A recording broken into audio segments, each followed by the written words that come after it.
Announcements, announcements, announcements. Good evening, campers. It's so weird not to have the response back. Good evening, Scotty. It's just so odd. Oh, we're so happy you've joined us tonight. Welcome to our virtual happy hour. So I'm Scott Gelfand. I'm the executive director of the Friends of Berkeley Tuolumne Camp. And Steve Geary and Liza McNulty are with us. And we sincerely hope your families and loved ones are safe and healthy. And in this just bizarre, crazy pandemic time, we finally have some great news to celebrate. So we'd like to start out in this virtual happy hour by raising our glass. If you'd all have some cheerful thing, here's to breaking ground at Camp Tuolumne next Tuesday night, or Tuesday day, I should say. Cheers. All right, cheers. Steve and Liza will be back to join us in a couple of minutes for their part in the presentation. So just some housekeeping. This is a webinar format, so your mics and your cameras are disabled. And as long as you can hear and see us, then it's working perfectly. We have way too many people in the room to have everybody's camera on, but we want your involvement. So we want your questions. We want you to post your questions in the Q&A function, which is at the bottom of your screen. And then you'll also see a chat function where you could chat with other campers in the chat room. We'd love to know where you're watching the broadcast from tonight. So just share that with us where you're watching it from. We'll share some slides with you. We'll let you know where we are in the process, where we're headed. And Liza will show you more of the rebuilding details and then answer any questions you post in the questions box at the end. We plan for this to be about an hour, but if you have any more questions, we'll stay on a bit. And it's not the last time we have to have a chance to answer questions or hear concerns or all of your excitement about camping opening up. Next Saturday, May 30th, Steve and Serena and I will host a coffee in the green chairs, a virtual office hours with all of our cameras on. We'll get to see each other. We'll get to hear and answer any questions and connect and talk about camp, hear your stories. We really want to stay connected with the camper community through this whole process. So thank you all for joining us tonight. I hope you made the groundbreaking ceremony with the city last week. It was sensationally. It was so fun to watch everyone in the city who's a upper dignitary raise their shovel and be so joyful about building camp again. So now let me just give you a little historical perspective, and we'll just go through a few slides to sort of take you back to where camp is. So obviously, 1922, we know we've been built. We estimate there's been about 350,000 families that have come through Camp Tuolumne and have enjoyed that pristine 14-acre camp nestled alongside the South Fork of the Tuolumne River. 2013, of course, major historical moment. The beloved BTC was just heartbreakingly destroyed in the Rim Fire. And then 100 years from the day we opened, 2022, on the 100th anniversary, we hope to reopen camp. We did a poll recently and we asked campers what camp means to them. And we just wanted to share a couple of the comments. This is what they said. Tuolumne is a place of rejuvenation, of community and spirit. Families leave stronger and more committed to one another. Young adults find role models and mentorship and valuable work experience. And diverse multi-generational communities are created. Just remarkable. And one of the most fun things I thought was said was campers connect with nature, friends, and their best selves. And I just thought that was brilliant. So now I'm going to talk a little bit about FOBTC. FOBTC historically has been to preserve and enhance the camper's experience for present and future generations. And of course, in this unique time, in the 7 years since the fire, we have tirelessly advocated and organized to bring camp back to Hard and Flat Road. We've created partnerships with every key stakeholder who has had a hand in camp. We've committed to trying to build what insurance in the city will not cover. We tried to keep every camper and staff informed and connected and to keep the Camp Tuolumne spirit alive. We've had staff reunions every year.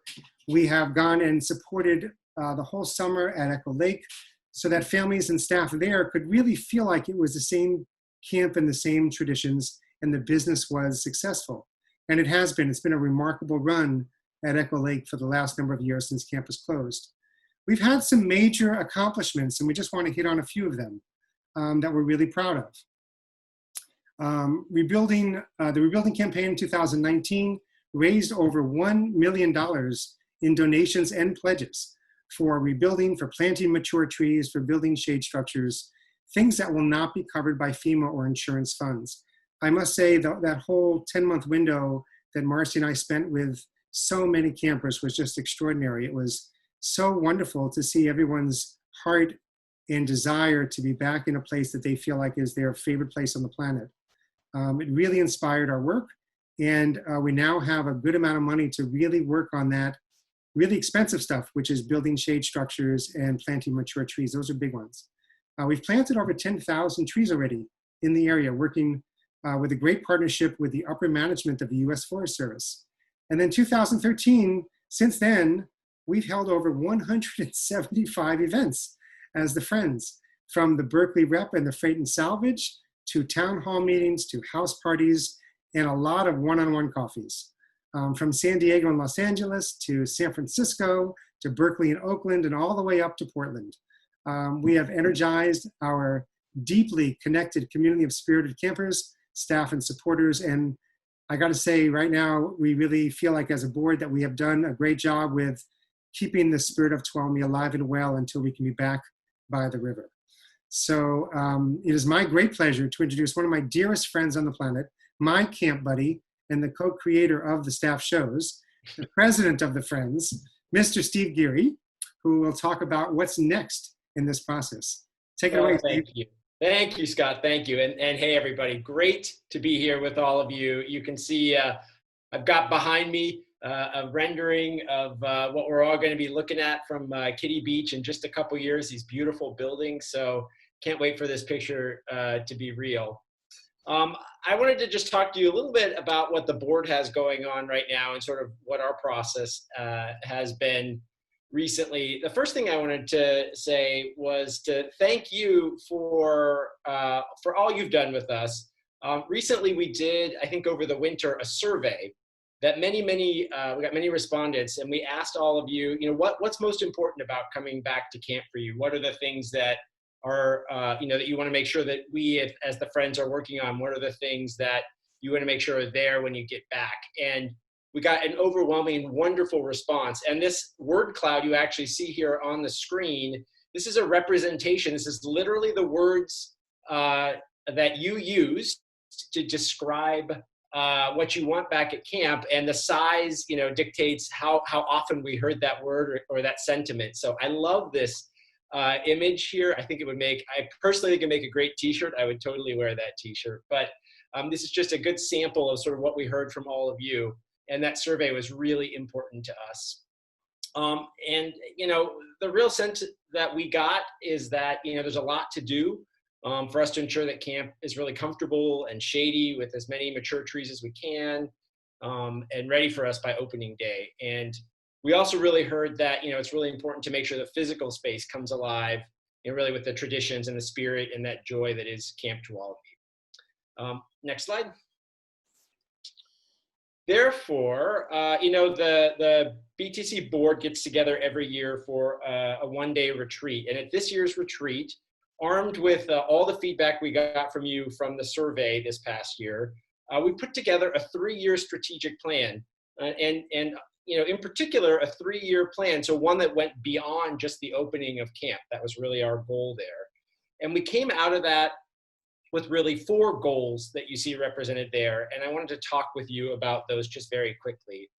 The first is that the first goal of what we're going to be working on over the next 3 years is a real focus on the diversity, equality, and inclusion for all staff and campers to really reflect Berkeley and the East Bay and the progressive and inclusive values of our community.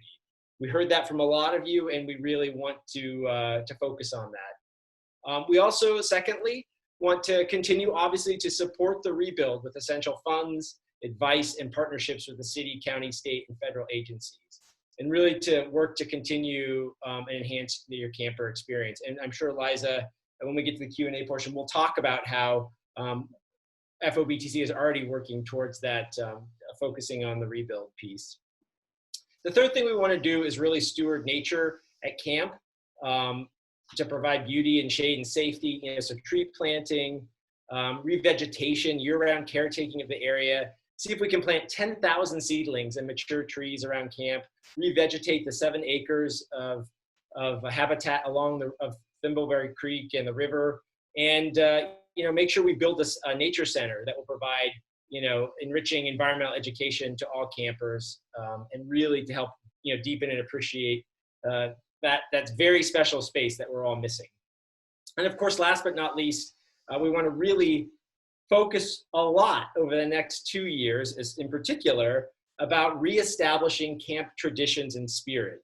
We really feel like, and I've used this analogy before, that when the rimfire happened and Tuolumne burnt down, I feel like at FOBTC, on behalf of all you, came into the space of the old Tuolumne, and we scooped up that spirit, and I feel like in some ways we've been carrying it with us, ready to bring it back to camp. And so we really want to focus on that over the next 2 years to make sure that when you show up back at camp, it feels like we didn't miss a beat and we've been there the whole time. So those are our 4 main goals there. Serena, next slide. So the last thing I wanted to mention is that I'm here today to really announce with you that we are really beginning a new fundraising effort here around the reopening of camp. Our goal is really to make sure that everyone who loves camp has a chance to participate in the rebuild and reopening effort. We're looking for 100% participation, whether that's a contribution that you want to make or some time volunteering or other things like that. Please join us. It would be great to have you. Lots of ways to give and to join this. We are, if any of those things on that last slide, really resonate with you, building the diversity at camp, really finding ways to make sure those traditions are there at day one. Please, help join us and contribute and help us support those. Those are our goals. And I want those to be very clear with you with the things that we're going to be working on over the next 3 years.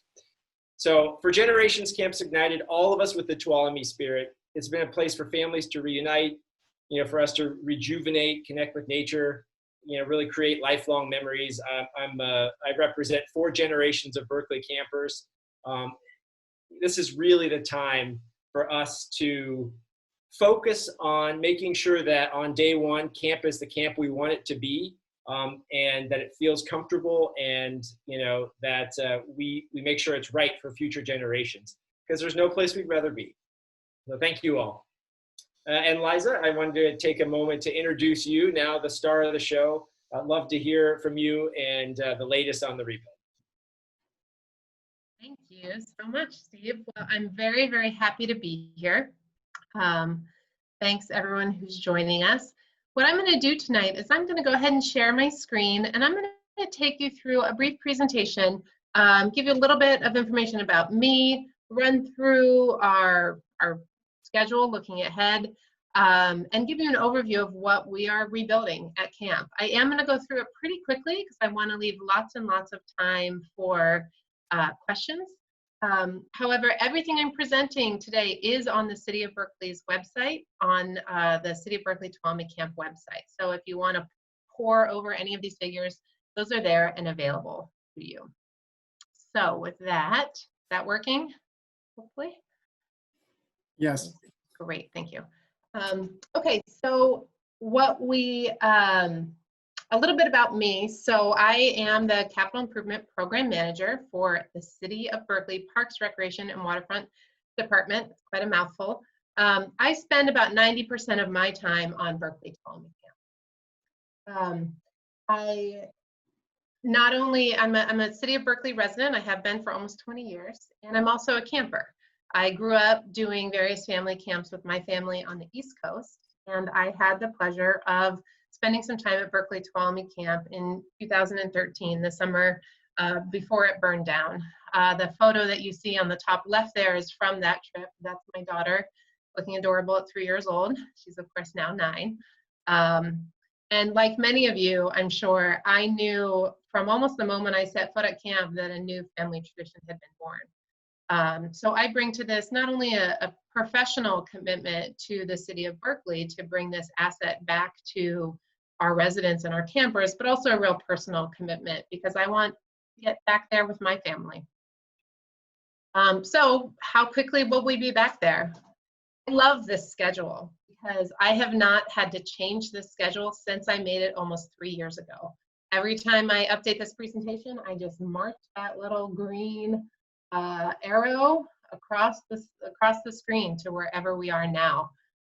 Given that we've been through 2 federal government shutdowns and now, of course, a pandemic, that's really quite a remarkable achievement.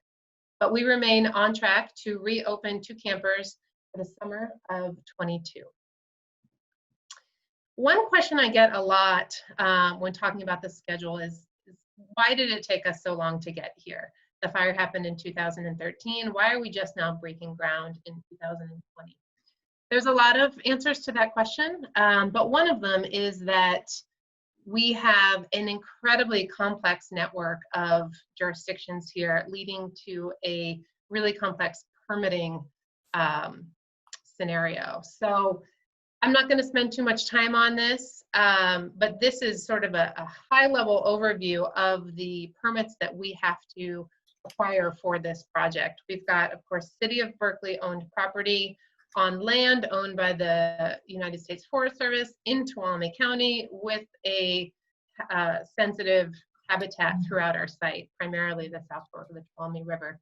We've got over 10 unique jurisdictional authorities that we have to work with and at least 24 permits. The good news is that we have every single permit in hand needed to start reconstruction.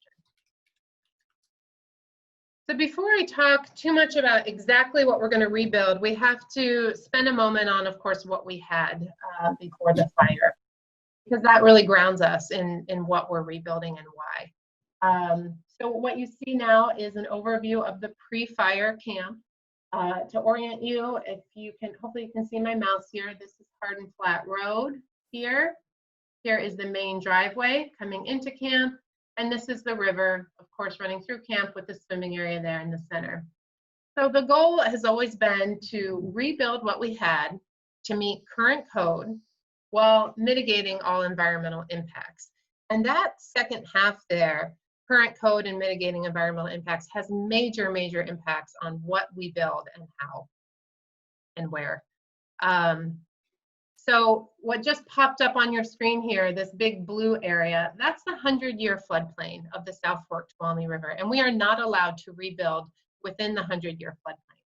You can see that some of our tent cabins here where Thimbleberry Creek comes out are within that limit, and much of Boyce Camp is also within that limit. So none of those structures can go back to where they were. Another really meaningful sensitivity is the Sun City area. That is a culturally sensitive area where we cannot rebuild. And so the cabins that in the tent cabins and cabins that were in Sun City cannot go back there.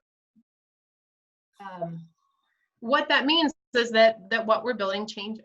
So this is an overview of what the site plan is, what we are building out there. I will zoom in on this, so don't worry if you can't quite make it out. And again, these images are available on the city's website. To orient you, again, here is Hard and Flat Road. And here's the main driveway into camp in near the same location, shifted a little bit. Here is the South Fork Tuolumne River coming through, and here is the swimming area right there. So one of the things that jumps out at you really quickly is that obviously camp has gotten bigger. We've got a whole area of camp up here north of Hard and Flat Road where we previously didn't have anything. That's to deal with the fact that we had to relocate so many structures outside of the floodplain and the culturally sensitive areas. Luckily and happily, the Forest Service has been fantastic working with us to make sure that we have the area that we need. Another thing you might notice here is parking. We've got a great big parking area here. Of course, everyone who's been at camp before knows that parking was kind of an issue.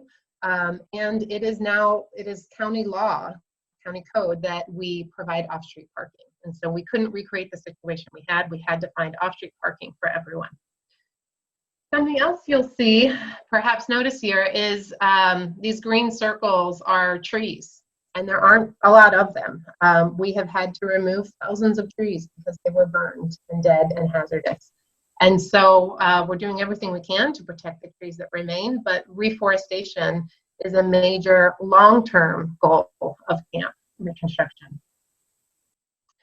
One of the code requirements that we are most excited about are those related to accessibility. So throughout the site, you'll see these snaking pathways, and we'll look at those a little closer as we zoom in.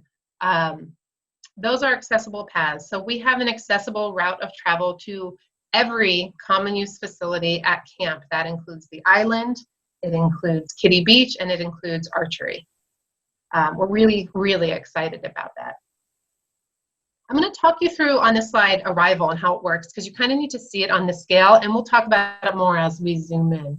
So when you drive in from Hardin Flat Road, you actually pass this parking lot and you pull into the driveway into this temporary parking and unloading area. So similar to what it was like before the fire. You come in here, you're greeted by a mate dog, you pick your tent cabin. After you unload, you then move your car back over here to the permanent parking area and then walk back to camp. If that is for able-bodied folks, if you need accessible accommodations and you have a handicap placard, then you would drive past that temporary zone into this area here. This is all accessible parking and only accessible parking. You would come in here, that would be where you parked your car permanently, and from there you have an accessible path of travel to the office and to all of our accessible. Let's go ahead and zoom in a little bit here. So this is staff camp. This is Hardin Flat Road, again here, and you just have a peek of the South Fork Tuolumne River there. This is the bridge over the river. Again, this is our main parking area, and we've got our accessible route of travel here. Or if you're on your way to the archery range, you follow this accessible route of travel. If you need it, you can of course take a shortcut up the stairs and continue along this path over to the archery range, which is off the screen over, or off the image over here. But this is all of our housing for staff, and of course the staff restroom, which includes dedicated laundry facilities. This area will not typically be open for campers, but it's a lovely spot for staff. They've got decks, and all the cabins are most of the cabins are kind of 2-bedroom little cabins. We also have our trash and recycling facilities over in this area. Getting into main camp. This is the side that people just want to spend all day on. So again, to orient you, here is Hardin Flat Road coming up and around here. We've got our driveway here. Here's that temporary parking that I was talking about. So when you first pull into a temporary spot here, you're gonna come here. This is sort of our main pathway into camp. Of course, you're probably gonna first stop at the restroom here, but after that, you'll continue down into main camp, into the office where you'll check in, and then from there, you'll go and choose a tent cabin. If you are here but can't quite handle these stairs, there is an accessible route from that location to get to the office. But again, you can also pull into the accessible parking area here and have a much shorter accessible route there. The dining hall is much in the same location. It did have to shift slightly away from the river to get it out of the floodplain, but we have a big, beautiful deck overlooking the river. The dining hall is where we really poured our improvements, so to speak. It will be a large contiguous building, no more of the back deck and wondering what the heck is going on up there in the main hall. We've got a deep deck over here. We've got an indoor and outdoor fireplace. It's really quite lovely. The recreation hall is in a similar location. Also did change slightly. We had to slide it off of the rock just due to constructability, but a similar location. We have a large multi-use sports court and play area, the playground, basically the climbing structure and slides and sandbox. Kiddie camp is right here, close but not too close. The amphitheater is in the exact same location. We're actually reusing, we're able to reuse all the concrete stairs and benches. So we're just rebuilding that in place. I pointed out this one restroom. We have 2 more restroom facilities. They're a mixture of gender neutral, single unit facilities where you go in and you've got the toilet and the shower and you can kind of lock the door and be in there with your whole family and get everybody clean. And then of course our open air stone showers. And the manager's cabin has moved. So this is the manager's cabin over here on the other side of the river. The nature center, which of course used to be way up on the hill up here, is also moved across the river next to the manager's cabin. The other big relocation is the sauna. So we are tucking the sauna in here between the Sun City restroom and the beach. The first aid station is here, so a slight relocation there. The accessible route, again, we have an accessible route all the way to the island. So if you come across the main pedestrian bridge, you'd be on this accessible. We've got a little bit of switchback to get you all the way down so you can cross over to the island or cross under the bridge to get to Kitty Beach. So that's sort of the overview. I'm sure people are going to have a lot of questions about this figure and about the layout, but I think that with that, I'm ready to go ahead and start with questions. So I'm going to stop sharing my screen. That's awesome, Liza. Thank you so much. There's been a remarkable amount of work and decisions that have gone into this, with so many different agencies having their hand in the okaying and the permitting process. And Liza has been our champion and steward the entire time. We could not be in better hands. And we want to get to your questions, and we're just so appreciative. And it's such a milestone to be breaking ground next Tuesday. The city is overjoyed with this project. The Forest Service is overjoyed with this project. And I think a lot of that really comes from working with Liza and how happy they are to work with her. And they all comment about it. So it's great. So I'll give it off to Steve, and Steve will lead us through the questions. I absolutely echo that, Liza. It's been such a pleasure to work with you over the last few years. It's been incredible. So thank you so much. We got lots of good feedback. You guys go ahead and send those questions. I'll be doing a little moderating here and reading off your questions and getting Scott and Liza's comments on those. But I'll start with a few comments, Liza, because there was lots of comments coming in when you were reviewing camp, really positive comments about from Lois saying, so glad to see that kiddie camps moved away from where cars are pulling in and out of camp. That's great. I echo that. Suzanne Moss saying, hey, look at all these great decks around the dining hall. That's great. And then, yeah, of course, just that view of that deck from of the water is just going to be fantastic. So lots of great comments coming in. I'll start. We did have a question to ask how many people were here today. It looks like we have about 75 of you out there, 75 camp lovers. So we're past 80. We're past 80 now. Just love that. Actually, yeah, more than 75 at this point. So great to have all of you out there. Liza, I'll start with a question, and actually sort of a question for both Liza and for Scott, which from Jim Bird, which was, how many new trees have been planted at the campsite to date, and sort of the plan about that? Good question.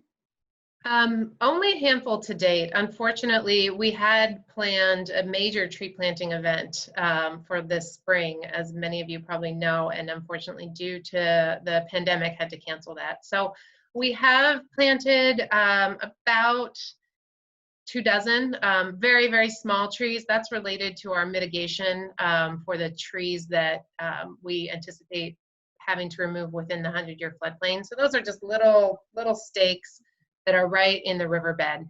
The most of the planting will be done in the future. So the contractors will be installing brush, trees, seed, all sorts of plants. And then I know that Scotty and Friends of Berkeley Tuolumne Camp have been working really hard to work with other local nonprofits to secure thousands more trees for planting in the next 1 to 10 years. Yeah, I'll touch on that too. So we did have, for the last 5 years, we've been doing tree planting, and the Forest Service has to prepare the land, and they go sort of plot by plot. And they know that we want to plant a camp, of course, but we can't plant inside of camp yet because it's a construction activity zone. So they finally were able to set us up to plant just around the rim, really in our property, but not inside of main camp yet. And so we had an overwhelming response to the tree planting in March. It was the second weekend of March, and we could have had 500 people. We actually had to cap it and stop the reservations because we filled up the hotel. And we were all set to go. We had 2,000 trees, and we had all the people wanting to come. We had 200 some odd people signed up, and before we capped it, and then COVID hit. So we had to cancel that the week of it canceled, and we just, so it was very disappointing. But the good news is the Forest Service told me on the phone yesterday that they're looking to try to get us to plant in the fall as well as in the spring now. And they're putting aside the trees to help us do this. And we have a game plan forming about putting in, tens of thousands of trees in and around the whole 45-acre property. And of course, specialized trees around certain zones. And there is a replanting plan that Liza has where the contractor will do. And part of that does include some mature trees, but we're going to augment that with buying a lot of mature trees, which are like 8 to 10 foot trees. Great. So that's a great question. And we're going to ramp up. So be ready, all you ones who want to help. We're going to ramp up planting, hopefully at least 2 or 3 times a year. Great, great. All right, Liza and Scott, those questions are flying in here. I have 25 now, so I'm here. Here you go. Now this is the lightning round. We're gonna start moving faster on these. So, Liza from Sarah, is the parking area going to be paved? It will be gravel, and we have a geogrid, so it's a stabilized gravel. Essentially, it's like a plastic mesh that then we put gravel in. Terrific. And from Rachel, where will arts and crafts be located? So arts and crafts will actually be located on the recreation hall deck. The way that we were able to get funding for that big deck on the rec hall is we essentially relocated the arts and crafts storage that used to be underneath the dining hall and moved that to the recreation hall porch.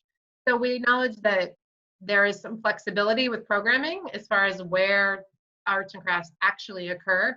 But we've set ourselves up with things like a washer and dryer for tie-dye, the kiln, that will all be located kind of co-located in the recreation hall area. Terrific, terrific. And Jim Bird's been throwing a lot of questions, but this one could not have been better timed because it goes right to what I wanted to mention earlier. Jim asked, hey, do you have any initial layouts for shade structures that you can share, like shade structures maybe, I don't know, around the green chair circle? Liza, anything you want to mention about that? Yeah, great question. Well, so shade structures, standalone shade structures are something that we have no funding for because they didn't exist before the fire. And all of our funding sources really are looking at, well, what did you have that got damaged? Luckily, however, we have Friends of Berkeley Tuolumne Camp and all of their fundraising. So FOBTC has made a donation that I believe is going to council next week to fund the design of shade structures for the green chair circle and for above the playground area. So our design team is currently looking at those conceptual plans, coming up with alternatives, and actually we'll be meeting with FOBTC folks in the next week or two to look through those concepts. That's great. And I'll just add to that, that we were really pleased. Thank you for reaching out to us, Liza. We were glad that we could help fund the design of those structures. And of course, since the actual construction of those also will not be covered by insurance, again, looking forward to you reaching out to us to see how we can help contribute to those actually being built. So thank you so much, and great to work with you guys. And thanks obviously to all of you campers on the line, because we're literally paying for shade at the green chair circle that wouldn't be there otherwise because of your donation. So thank you very much. Liza, someone asked, at this point, has COVID really impacted the plans? Great question. So the COVID has not impacted the design plans as far as what we're building. It cost us a couple weeks. We opened our bids on a Thursday. That Friday, BUSD schools announced that they were closing. That Sunday, the Alameda County shelter-in-place order came, and the following Friday was the state order. And so things were changing very, very rapidly. It did cost us a few weeks in coming up with contract documents and working through the budget with the city. We're hopeful, as I'm sure everyone on the line knows, we're all a little gun shy about predicting anything right now. We are hopeful that the project will remain on schedule, and we do not have anything right now that has been communicated to us that indicates that it will not be able to stay on schedule. I love that. I'm sure everyone on the line loves to hear that. And actually, sort of in that same vein, someone asked, tell us a little bit about how the construction sort of timing is going to work. Do you anticipate being able to work through the winter, or how is that going to work? Sure. Yes, we have. Well, I should start by saying, starting Tuesday, it's not a great time to visit camp. If you come, you will be able to drive through, but you will not be able to stop and get out of your car. The site is controlled by the contractor, and for safety reasons, they cannot have people walking on site. So I have to put in that caveat. We do expect construction to be occurring year-round. That's what we applied for all of our permits and got approvals for. It's the only way we can complete construction in 2 years. I love it. The next one, I think I sadly know the answer to, but I think there's a positive side too. Someone asked, where is the dinner bell? And if I recall, unfortunately, I think the actual dinner bell melted and broke. That is But true. I believe, and I know actually, because I've been there several times, that the activity bell, which was up at the office, that's been at Echo Lake Camp enjoying the last few summers, and I'm sure that will make its way back to Tuolumne. Anything you want to add about those? Yeah, we certainly will have a new dinner bell, and it'll be mounted on the dining hall.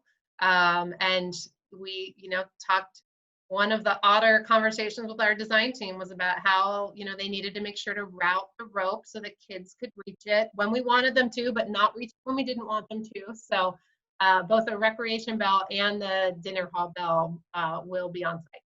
Great. Good to hear. I want to add to that, Steve, that we are wanting art and things that feel and smell and taste like camp. So we want those traditions back, and we'll be looking for things that really have always been at camp to be back at camp. And we're in conversations with Liza and the construction folks about that, about how do we retain some of that stuff so it still feels like what we left it at. Yeah, thank you. I love that, Scotty. I know that's obviously part of one of our, our 3-year plan, right, is to work on the traditions, and that includes bringing all the things back that we can. So looking forward to for FOBDC to work on that with the camper community. All right, from a very competitive camper, self-identified, please give us details on the sports court from a champion badminton family. Sure. Man, the sports court, that has been a challenge. The challenge with the sports court is that we used to have, I actually made a slide for this. So I'm going to I knew this question was coming. I'm going to really quickly share my screen here so that folks can see it. The challenge with the sports court is that modern code and design standards require that you have a buffer around the sports court. And as you can see in this photo on the top left or below it, we really didn't. And we just aren't allowed to build it that way. Again, we have to have, they originally were pushing for a 10-foot buffer around the outside edge of court. And we looked at it, and if we had 3 courts like we had before, we had a basketball court and 2 badminton courts. If we rebuilt that again with a 10-foot buffer around each one, all of main camp was going to be paved with sports courts. And so what we decided is that we were going to build one multi-use sports court. And this up here is what that looks like. So it's some striping, but I think it's going to work out just fine. So this don't pay too much attention to the line weight here. This is just the image that I grabbed. But essentially what we have is we have one square here, which is our volleyball court. And there's a volleyball net that is set up. All the nets are on poles that are removable. So you can pick up the pole, take it out, install it, and deinstall it. So you can play volleyball. That's one thing that can be happening on this court.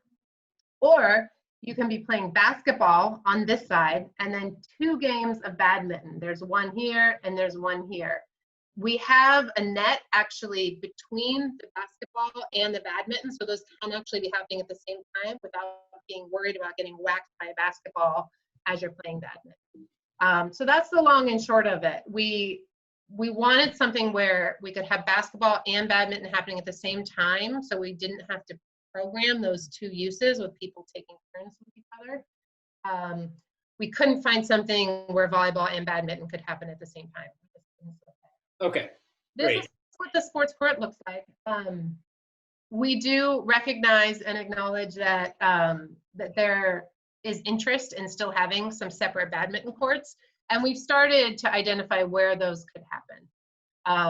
Those would most likely, at least in the first few years, be sand, dirt-based, not paved courts. But that is on our radar as something that we will be looking at for the next few years after we open. Great. I appreciate that. It was another question about the badminton court, and it was a 2-parter also about sort of arts and crafts. So let me see if I can sort of rephrase what I think I heard you say about arts and crafts, because I think there's another question about that. So The arts and crafts area where the stuff will be stored, where the kiln will be, where the washer dryer maybe or whatever for tie dye, that will be on the back of the rec hall, right? With that great view, that'll be up there in that building, right? Like that's the programmed space for arts and crafts.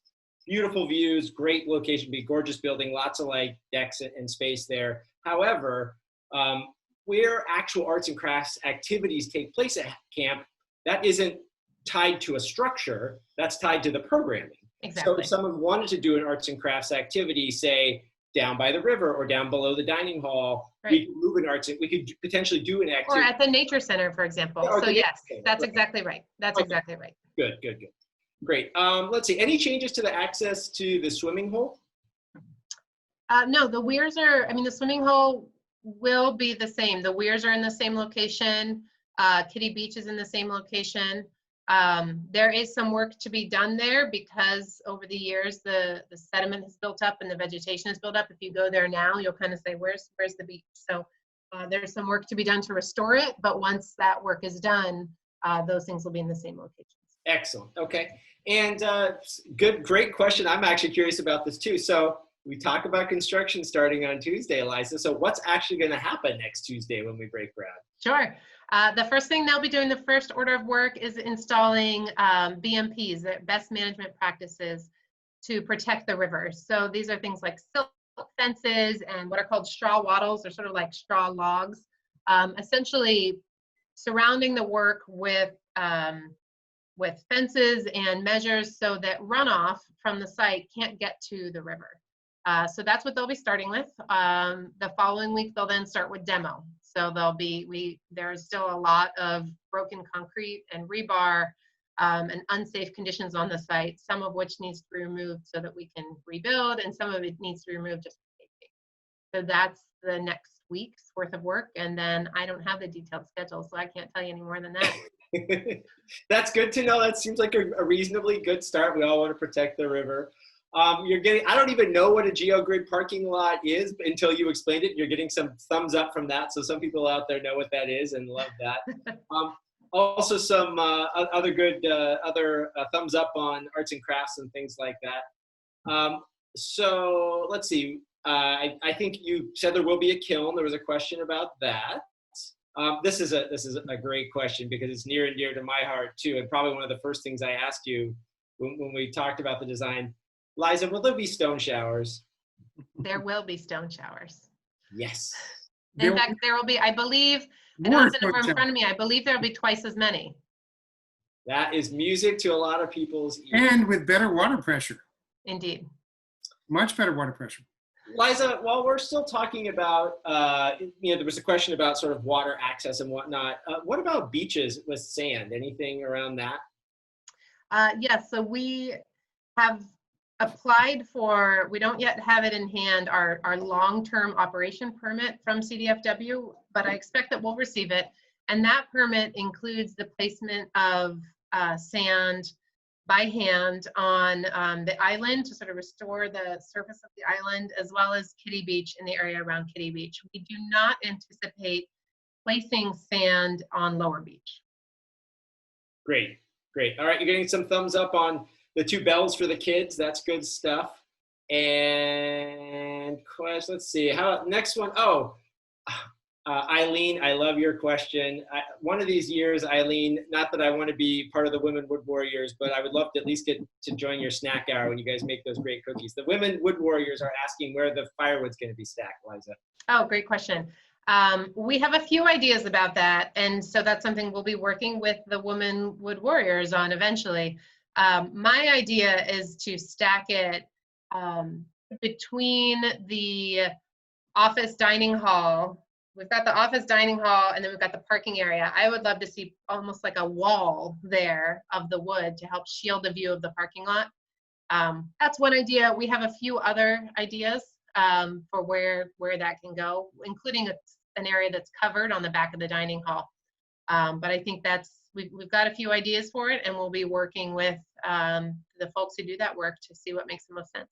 Great. Love that. Hey, we're getting I'm going to group together a couple numbers questions because we were asked What's the capacity of the staff housing area, and will the boys and girls camps be the same? So that's capacity of staff housing. And then also a question just about camp's capacity for campers. So it is, the answer is both of those are unchanged from what it was before. So, and that was non-negotiable with the Forest Service. It's about 280 campers, about 20 CIT, and about 60 staff. So total capacity is 360. Great. Okay, great. A couple hard-hitting questions on here. We want to make sure that its are going to be available from the store. That's not my department. I just build the store. Somebody else stocks it. All right, good. And, there was a question about Pee Wee Secret, Liza, which I think that may have been a tradition, if I recall, that maybe you weren't aware of. But I learned about it, yeah. There's questions about whether the Pee Wee Secret for kids will that tradition will continue. There is a sink and a window such that it is possible. I love that. Hey, a question maybe for Scotty, for you and for Liza, about when we talk about FOBTC supplementing with some mature trees, how big are we talking about? I think the general consensus is it really is going to be between 8 and 10 feet would be the maximum we can put in for safety and for survivability. And, then they don't all survive. So that's about the maximum. Right, you agree, Liza? Yep, yeah, that's correct. Great. So they typically grow about 1.5 feet a year, is what the Forest Service says in camp. So that's sort of what you can look at. Yeah. Great. And Liza, as you said, there will be opportunity, like where it makes sense. We will hopefully be doing some planting before camp opens, and then obviously much more heavily once the heavy equipment's out of there. Then the whole thing will get forced. That's right. Okay. A question about just back on the shade structures, Liza, I think just to clarify. So the shade structures that we're working on now are in the process of being designed, right? Like there's no design to share at this point for any shade structures. For the standalone shade structures, that's right. We did look at add alternatives. That is the bid included sort of optional items for shade at Kitty Camp, at the Nature Center, and on tent cabins. Those are designed, and those are generally pretty simple trellis structures with shade cloth over them. At this time, those scopes of work have not been authorized. We have not proceeded with that at this time. I think that's something that as FOBTC looks at the standalone shade structures, perhaps will be on the table. Great. That would be more for Scott to speak to. And I think a question just quickly about if you know anything about the condition of the trail to Small Falls right now, which I'm guessing is pretty overgrown. And is there plans for that trail to be reopened when camp's open? So the scope of work that the contractor is working on does not include any of the trails that really leave our main camp area. The Small Fall, of all the trails, my guess, I haven't hiked it myself, but I see people hiking up Small Fall trails almost every time I'm at camp. So I suspect that trail is at least passable, but there's absolutely going to be work to be done on the trails. We've been in conversations with FOBTC on how to approach that work. That's something that we also hope to really rely on and rally volunteers for. Absolutely. Scotty, anything you want to add? Yeah, I had a great conversation. We have a wonderful partnership with the Tuolumne River Trust, which is a great organization that was born when we were born, out of the same mission to save the river and save camp from a dam project. And they've applied and gotten the same grant for the last 6 years. And part of that grant is year-round and trail building. And they're going to apply all of that grant towards us in this coming next couple of years. So I've been working with them so that we would be the project that they focus that grant on. And part of that is actually rebuilding trails. So Great. We'll have professional trail builders who will supplement probably our volunteers who want to come out and build trails. And I can see that being very successful, especially with their support, but also with our volunteer base. Love that. Love that. Guys, the questions are still just pouring in here, so we're getting a lot of interest. Thank you so much to all of you for your questions, and Liza and Scott for your responses here. Liza, tell us a little bit about, we're all, of course, on edge a bit about it, so tell us a little bit about future fire mitigation in the plan. Yeah, great question. This is another thing where code is just a wonderful, wonderful thing. Code requires us to do all sorts of improvements as far as fire safety. That's everything from the materials that we choose. So all of the materials on site meet ignition resistance requirements. That's things like the metal roofs that also results in generally larger pieces of wood because they burn, they're less likely to catch fire and they burn more slowly. Also, most significantly, we have to have sufficient fire water storage on site. So we are building a 260,000 gallon tank just for fire water. Wow. That will be across the road and way up the hill. It'll be barely visible from camp.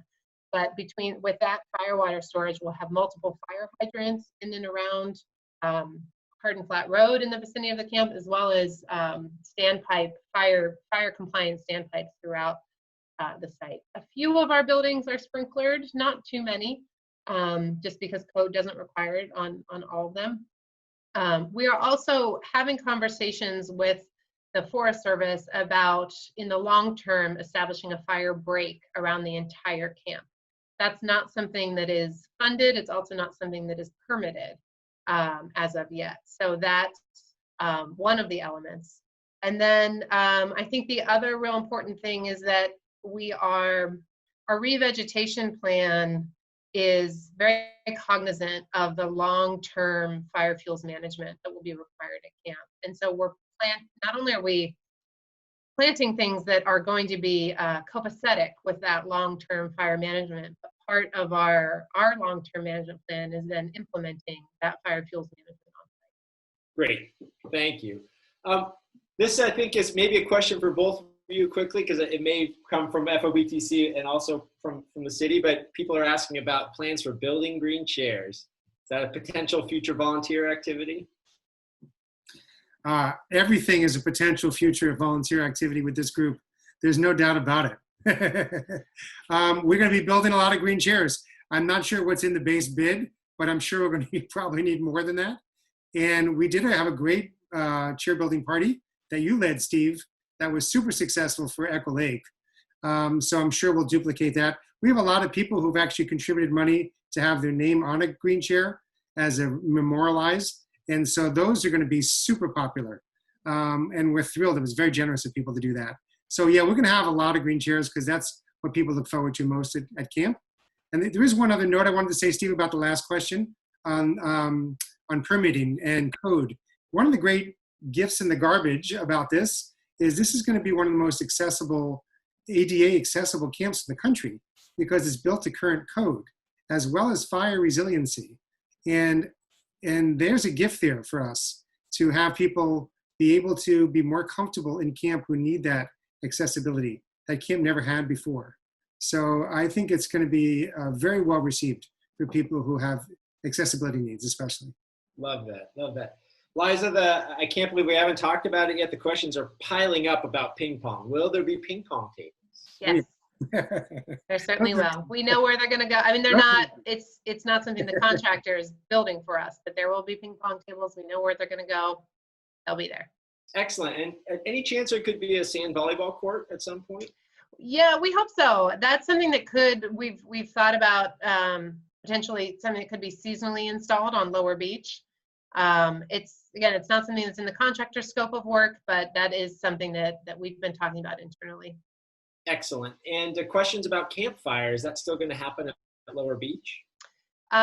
We don't know exactly where the campfire will happen. That's a bit to be determined. So we're thinking through a few different locations for it. It will be different in the sense that we don't expect there to be a permanent big built fire pit. It'll be something a little more mobile. And of course, we'll be working with the Forest Service on burn permits. So it's certainly possible that there will be times that camp is operating when we are not able to have campfires due to the fire safety. So our hope is to, of course, continue programming campfires. We'll be working closely with the Forest Service to see what needs to happen to make sure they are comfortable with that. But those conversations are ongoing. Great.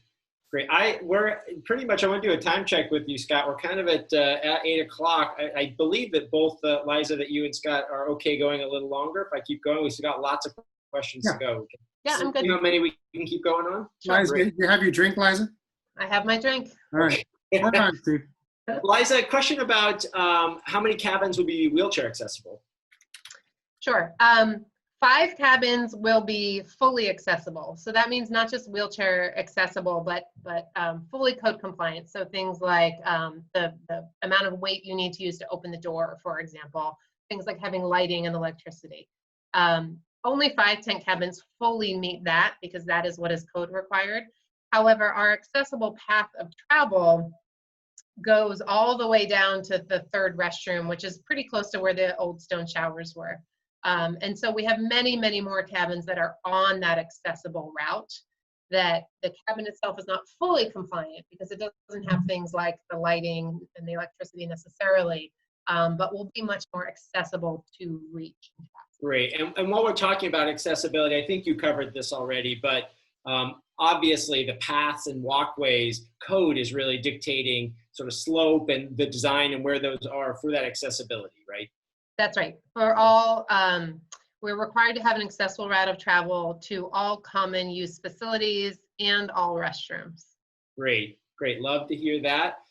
Question about still hiking to Breakfast Rock. As a former rec director, I assume that there will be hikes to Breakfast Rock, and that's in the programming, of course, Liza, not in the rebuild, but I'm just going to throw out there. I'm just going to say it's going to happen. We'll still be hiking to Breakfast Rock. So I'll answer that one. A great question. Love this, because this was near and dear to my heart too. Will there be a large wood-burning fireplace in the new dining hall? Yes. Great. It's two-sided. So it's a two-sided one with one side on the inside of the dining hall and one side on the porch. Hey, Steve. Excellent. Yeah. I was going to throw in, there's a lot of good questions about programming and about staffing. And while we don't have the time today, we do have Craig actually on the line. I think what we'll do is we're going to have an office hours in the green chair circle, and we'll invite Craig, who is really, that's his world. He's going to be leading that hiring process and also the sort of overseeing of the programming. And we'll be able to ask him questions directly in our Saturday morning office hours in the green chair circle. Yeah, I look forward to that green chair circle with you, Scotty, next Saturday. We'll talk about that a little bit more. Lots of sports fans out there, Liza. People asking, requesting pickleball, requesting horseshoes. I'm sure you've heard it all. So lots of feedback around those things. You know, Scott Ferris, the director of Parks and Rec, loves pickleball. And when I was deep into the sports court layout, and he told me he also wanted pickleball, I just about killed him.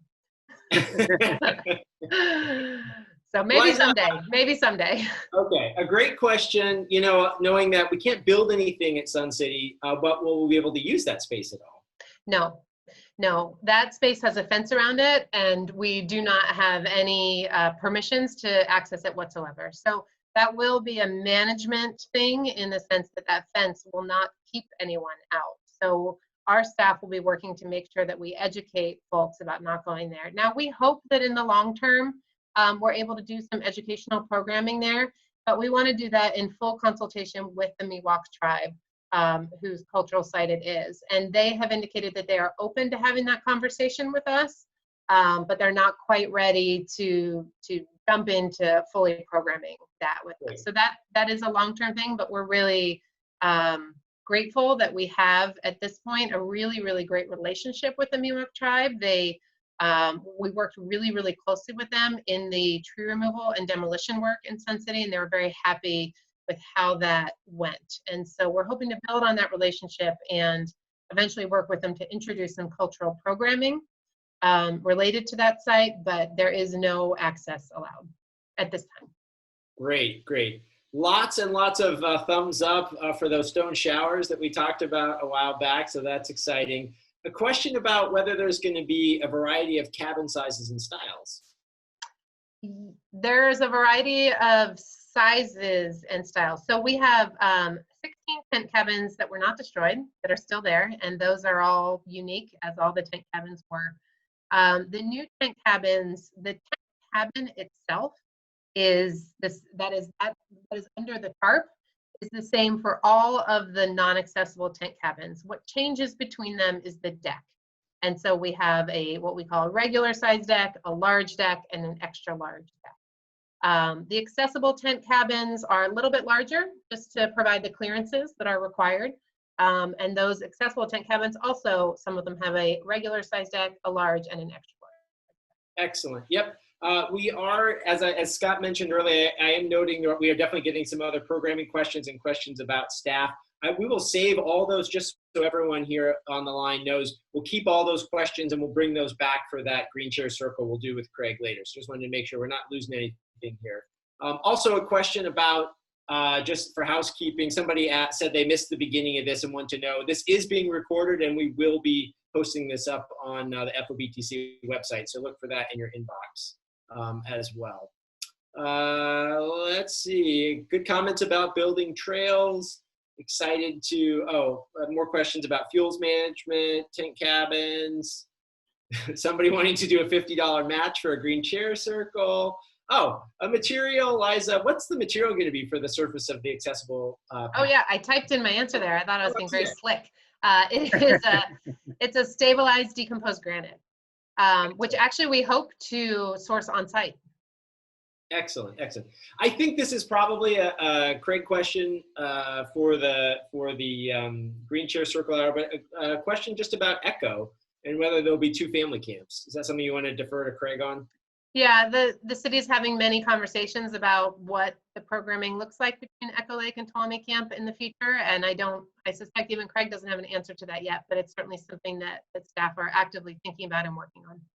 Excellent. And I'll give a shout out to that they really focused on Echo Lake when Tuolumne Camp went down to make it the highest quality family experience. And Craig put in a great amount of work, as did the city staff, Denise, and who's his boss, and Scott. They put a lot of resources into Echo Lake that they hadn't before. And it really is in its best shape it's ever been in. And it's had the best last few years it ever had. And it has a long waiting list of kids who want to go to camp. So they did a tremendous job, and we're really hoping that they have 2 successful camps. That is our goal as the Friends, right, is that we support the city in having 2 very successful family and children-oriented camps, which I think that will go back to having some more time with more kids because it's such a long waiting list. Yeah, and to be clear, the city has owned Echo Lake Camp for almost as long as Berkeley Tuolumne Camp. Yeah. We certainly will continue to own and operate Echo Lake Camp. It's just a question of where and when family camp versus youth camp and versus private groups and all those things get balanced. Right. All right. Excellent. Love. Craig, thanks for chiming in. You're looking forward to answering additional questions about programming at our green chair circles. Loving that. The questions are slowing down. So Liza, I'm going to hit you with 2 more, and then I've got one for you, Scotty, and then maybe we start to wrap this up. So Liza, first, will there be an outdoor barbecue anywhere? Yes. Great. There will. And just a question/comment about how at Lower Beach right now, it's really rocky, and just wondering if there's any way to do some restoration or put some dirt down there, make it a little more usable, or any comments about what's going on at Lower Beach? Yeah, well, if you've been on the site recently, there's a lot of work to be done to restore some of the areas that we actually plan to reuse. That includes Lower Beach. It also includes some of the pathways to some of our existing tent cabins. So we do not expect to bring in sand to Lower Beach, but there certainly will be work done there to, and this will be by city staff, by our camp staff, to maximize the usability of that space. Excellent. Okay. And just one last question/comment. There was some concern about all those, and not only that we didn't get up there in March and plant all those trees, but also just concerned about the well-being of those trees. So hopefully the Forest Service was able to reuse those trees or holding on to them for another use. If you know anything about that? I think they have them in a cooler, and now their plan is to plant them eventually. Excellent. They have 500,000 trees in their cooler, according to them yesterday. They're holding on to a lot of trees for us. So we're in really good hands with them. I love that. All right, Liza, you're off the hot seat. And Scott, this just seems like a nice softball question for you. I love this one. Someone asked, can people with limited time join weekend events to help camp in some way, planting, building, etc.? How can we sign up to help? You can sign up by going to fobtc.com. There will be, obviously, get on the email list. That is the best way to get information for us to reach you. We do post everything in Facebook and also on Instagram, but it's really helpful for us if you're on our email list. And so we can just give you very direct information. And then you can also donate on our friends page, of course, at fobtc.com. We will have weekends, I'm hoping in the fall, to plant. That's kind of new news, and we're going to sort of flush it out next week with the Forest Service IM. They're hoping to do that. It'll be weather dependent. It'll be probably in 2 days that we can decide to do it. It'll be weather specific. It's harder in the fall. And there'll be more and more opportunities as we get closer, and Liza and her crew know what we can do. Would you guys want to build more chairs? There'll be times, as soon as we're ready to plug in, we're happy to include all campers that want to participate. I mean, that is our goal, and that's our role, is just to include you all in the process. I love that. Thank you so much, Liza and Scott, for answering for all the information. I know there's been endless comments about really thanking you for this information. And we do have, just again, housekeeping here. The session's been recorded, so we'll post that back out to all of you. We also do have all the questions and comments that were asked. So if we will gather all the ones that were more about programming, and we'll certainly save those for that future Green Chair Circle event. So Scott, maybe do you want to tell everyone a little bit more about that? Yeah, we're going to close with our classic song. So grab somebody in your family and put your arms around them.